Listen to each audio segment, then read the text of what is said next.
ದ್ವೇಷ ಭಾಷಣ ಮಾಡೋದು ಯಾಕೆ ಇವರಿಗೆ? ಇವರಿಗೆ ಈ 4-5 ಪದ ಯಾವುದು ಪಾಕಿಸ್ತಾನು, ಮುಸಲ್ಮಾನು, ಕಾಂಗ್ರೆಸ್ಸು, ನೆಹರು, ಇವೆಲ್ಲ 4-5 ಪದಗಳು ತೆಗೆದ್ಬಿಟ್ರೆ ಇವ್ರಿಗೆ ಭಾಷಣನೇ ಬರೋದಿಲ್ಲ. ಯಾಕೆ ದ್ವೇಷ ಭಾಷಣ ಮಾಡ್ಬೇಕು ಇವರೆಲ್ಲರೂ? ಆಯ್ತಾಯ್ತು ತಗೊಳ್ಳಿ. ಸಿ ಟಿ ರವಿ ಅವ್ರ ಕಡೆಯಿಂದ ನಾವೇನು ಕಲಿಯೋದಿಲ್ಲ.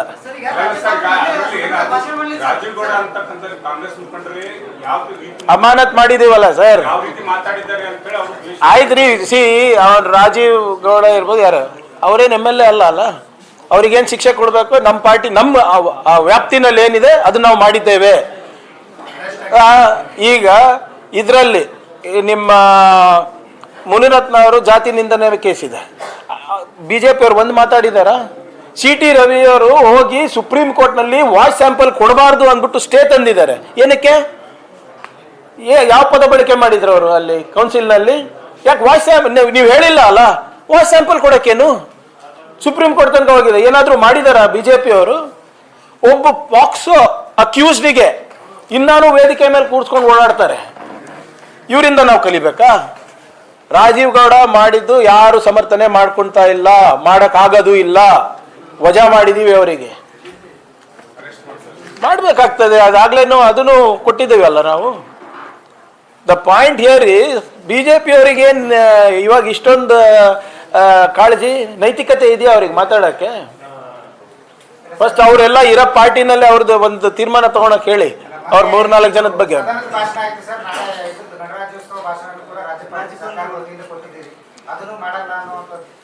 ನೋಡಿ, ಮೊನ್ನೆ ರಾಜ್ಯಪಾಲರ ನಡೆ ಅಸಂವಿಧಾನಿಕ, ಬಹಳ ಕ್ಲಿಯರ್ ಆಗಿ 176 and 163 ಆರ್ಟಿಕಲ್ ವೈಲೇಟ್ ಆಗಿದೆ. ಹಿಂದೆ ಆಯ್ತು, ನಾವು ಕೊಟ್ಟಿರುವಂತ ಭಾಷಣದಲ್ಲಿ ಯಾವ್ದಾದ್ರೂ ನಿಂದನೆ ಇದೆಯಾ?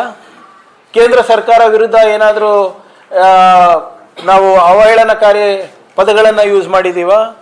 ಅಥವಾ ಕೇಂದ್ರ ಸರ್ಕಾರದ ವಿರುದ್ಧ ನಾವೇನಾದರೂ ಮಾತನಾಡಿದೀವ?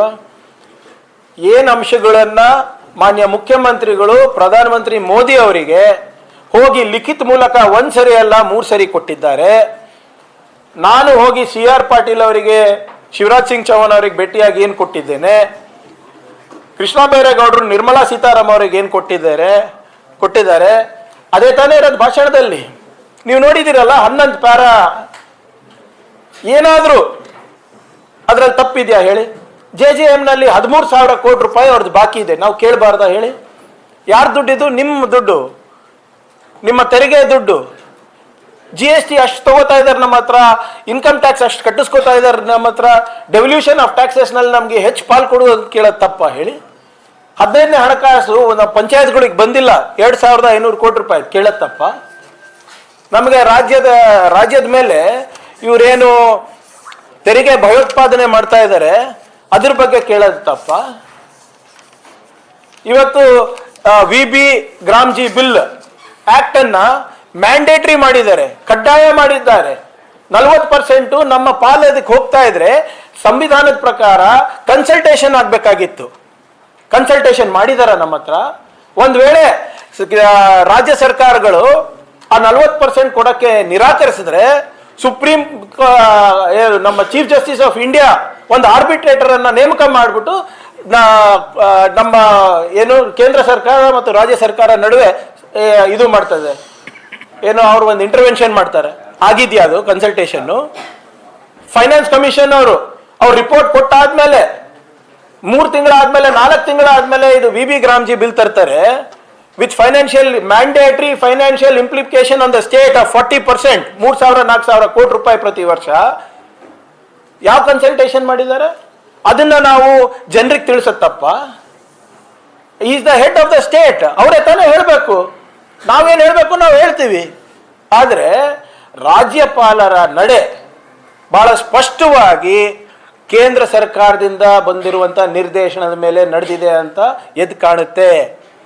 ಒಂದು ವೇಳೆ ಈಗ 37 ಸೆಕೆಂಡ್ ಅಷ್ಟೇ ಮಾತಾಡಿದವರು, 37 ಸೆಕೆಂಡ್ನಲ್ಲಿ ಕನ್ನಡಿಗರಿಗೆ ಅವಮಾನ ಮಾಡಿದ್ರು, ಕನ್ನಡಿಗರ ಸಾಮರ್ಥ್ಯವನ್ನು ಅವಮಾನ ಮಾಡಿದ್ರು.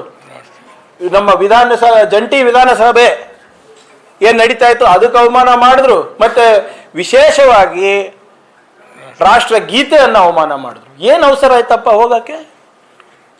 ಏನು ಅವಸರ ಇತ್ತು? ಬಿಜೆಪಿಯವರು ನಾಚಿಕೆ ಬರ್ಬೇಕು ಅವರಿಗೆ. ಚರ್ಚೆ ಮಾಡ್ರಿ, ಇದು ಉಲ್ಲಂಘನೆ ಆಗಿದೆ ಯಾಕೆ ಅಂತ ಕೇಳಬಾರ್ದಂತೆ ನಾವು. ಅವರಿಗೆ ಗವರ್ನರ್ ಮುಖ್ಯ, ರಾಷ್ಟ್ರಗೀತೆ ಮುಖ್ಯ ಅಲ್ಲ. ಈ ಆಲೋಚನೆ ಎಲ್ಲಿಂದ ಬಂದಿದೆ ಅಂದ್ರೆ ಅವರಿಗೆ RSS ಟ್ರೈನಿಂಗ್ ಇಂದ. ಅದ್ಯಾವ ಜಗನ್ನಾಥ್ ಭವನ್ ಮತ್ತು ಕೇಶವ ಕೃಪಾ ಅಲ್ಲಿಂದ ನಾಗ್ಪುರಿಂದ ಇದು ಟ್ರೈನಿಂಗು. ಧ್ವಜ ಬೇಡ, ಗೀತೆ ಬೇಡ, ಸಂವಿಧಾನ ಬೇಡ. ಯಾಕ್ರಿ ಚರ್ಚೆ ಮಾಡ್ತಾ ಇಲ್ಲ ಅದು? What was the Hari? Governor ಅವರು ಯಾಕೆ ಇನ್ನ ಒಂದ್ 2 ಸೆಕೆಂಡ್ ನಿಂತಿದ್ರೆ ಬ್ಯಾಂಡ್ ಪ್ಲೇ ಮಾಡ್ತಾ ಇತ್ತು. ಇವರು ಜೈ ಹಿಂದ್ ಜೈ ಕರ್ನಾಟಕ ಅಂದ್ಬಿಟ್ಟು ಇಳಿದ್ಬಿಟ್ಟು ಹೋಗೇ ಬಿಟ್ರು. ಸಂವಿಧಾನಕ್ಕೆ ಎಷ್ಟು ಅಗೌರವ ಅಂದ್ರೆ ನಮ್ಮ ಸ್ಪೀಚ್ ನಲ್ಲಿ ಜೈ ಹಿಂದ್ ಜೈ ಕರ್ನಾಟಕ ಜೈ ಸಂವಿಧಾನ ಅಂತ ಇದೆ. ಜೈ ಸಂವಿಧಾನನೂ ಓದಿಲ್ಲ. ಏನಿದು? ಇದು ಚರ್ಚೆ ಆಗ್ಬಾರ್ದಾ?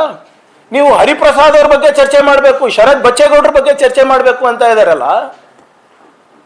First incident ಯಾವ್ದಾಗಿರೋದು?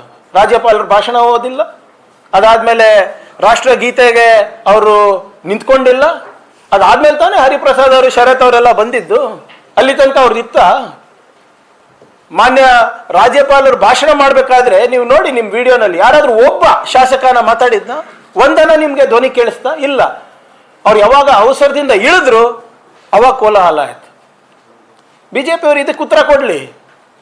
ಅಂದ್ರೆ ಅವರು ರಾಷ್ಟ್ರಗೀತೆ ಬಗ್ಗೆ ಚರ್ಚೆ ಮಾಡಬಾರ್ದು. ಪಾರ್ಲಿಮೆಂಟ್ನಲ್ಲಿ ಒಂದೇ ಮಾತರಂ ಬಗ್ಗೆ ಮೂರು ದಿನ ಚರ್ಚೆ ಮಾಡಿದ್ರು. ಏನು ಅವಶ್ಯಕತೆ ಇತ್ತಪ್ಪ? ಬೆಂಗಾಲ್ ಎಲೆಕ್ಷನ್ ಇದೆ ಅಂತನಾ? ಇದ್ರ ಬಗ್ಗೆ ಅವರು ಏನು ಉತ್ತರ ಇಲ್ಲ. ನೋಡಿ, ಇವು ಬಿಜೆಪಿಯವರು RSSನ ಕೈಗೊಂಬೆ. RSS ಇಲ್ಲ ಅಂದ್ರೆ ಬಿಜೆಪಿ ಪ್ರಾದೇಶಿಕ ಪಕ್ಷಗಳಿಗಿಂತ ಕನಿಷ್ಠ ಆಗುತ್ತೆ. ಬರೆದಿಟ್ಕೊಳ್ಳಿ ನೀವು. ಬಿಜೆಪಿ ಸ್ವಂತ ಬಲ ಇಲ್ಲ, ಏನಿಲ್ಲ. ಅದಕ್ಕೆ ಅವರಿಗೆ ರಾಷ್ಟ್ರಧ್ವಜ, ನಮ್ಮ ರಾಷ್ಟ್ರ ಗೀತೆ ಮತ್ತೆ ನಮ್ಮ ಸಂವಿಧಾನದ ಬಗ್ಗೆ ಅವರಿಗೆ ಒಂದು ಚೂರು ಕೂಡ ಗೌರವ ಇಲ್ಲ.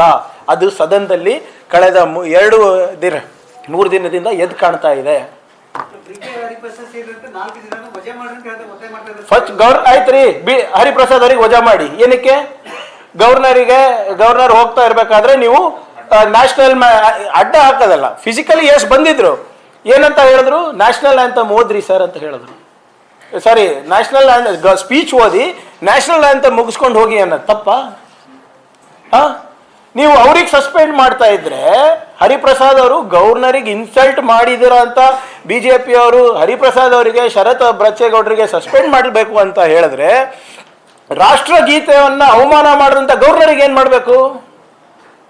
ಸಂವಿಧಾನದಲ್ಲಿ ಮಾನದಂಡ ಕ್ಲಿಯರ್ ಇದೆ, BNSS ನಲ್ಲಿ ಮಾನದಂಡ ಕ್ಲಿಯರ್ ಇದೆ. ಅದ್ರ ಬಗ್ಗೆ ಯಾಕೆ ಮಾತಾಡಲ್ಲ ಬಿಜೆಪಿಯವರು? This was reaction. What was the action? ಅದ್ರ ಬಗ್ಗೆ ಮಾತಾಡ್ಬೇಕಲ್ಲ.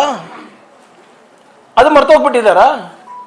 ಅವ್ರು ಯಾಕೆ ಮುಂದೆ ಬಂದ್ರು? ಸ್ಪೀಚ್ ಓದಿ ಸ್ವಾಮಿ, ನ್ಯಾಷನಲ್ ಆಂಥಮ್ ಮುಗ್ದಿಲ್ಲ ಸ್ವಾಮಿ ಅಂತ ಹೇಳಿದ್ರು. ಅಲ್ಲಿ ಇವ್ರು ಹೇಳ್ತಾ ಇದ್ರು ನನಗೆ, ಅಲ್ಲಿ ಸಭಾಪತಿಗಳು ಹೇಳಿದ್ರಂತೆ ನ್ಯಾಷನಲ್ ಆಂಥಮ್ ಇದೆ ಅಂತ ಬಿಟ್ರಂತೆ ಅವರು. ರಾಷ್ಟ್ರಗೀತೆಯನ್ನ ಅವಮಾನ ಮಾಡಿದವರಿಗೆ ನೀವೇನ್ ಭಾರತ ರತ್ನ ಕೊಡ್ತೀರಾ? ಮಾನದಂಡ ಕ್ಲಿಯರ್ ಇದೆ, ವಜಾ ಆಗ್ಲೇಬೇಕು. ಕಾನೂನು ಪ್ರಕಾರ ಕ್ರಮ ತಗೊಳ್ಳಿ. We will see. ನೋಡಿ, ಇದು ಕಾನೂನು ಸಚಿವರು ಇದನ್ನ ಪ್ರಸ್ತಾಪ ಮಾಡಿದ್ದಾರೆ. ಪ್ರಸ್ತಾಪ ಮಾಡಿದ್ಮೇಲೆ ಅದನ್ನ ಗಮನಕ್ಕೆ ನಮ್ಮ ಸ್ಪೀಕರ್ ಅವರು ತಗೊಂಡಿದ್ದಾರೆ. ನೋಡೋಣ ಏನಾಗುತ್ತೆ ಅಂತ.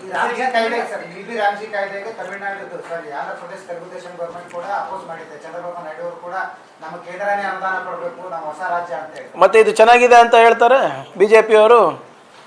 ಅವ್ರ ಸರ್ಕಾರದಲ್ಲಿ ಇದ್ದವರೇ ನಮ್ಗೆ ದುಡ್ಡು ಕೊಡಿ ಅಂತ ಇದ್ದಾರೆ.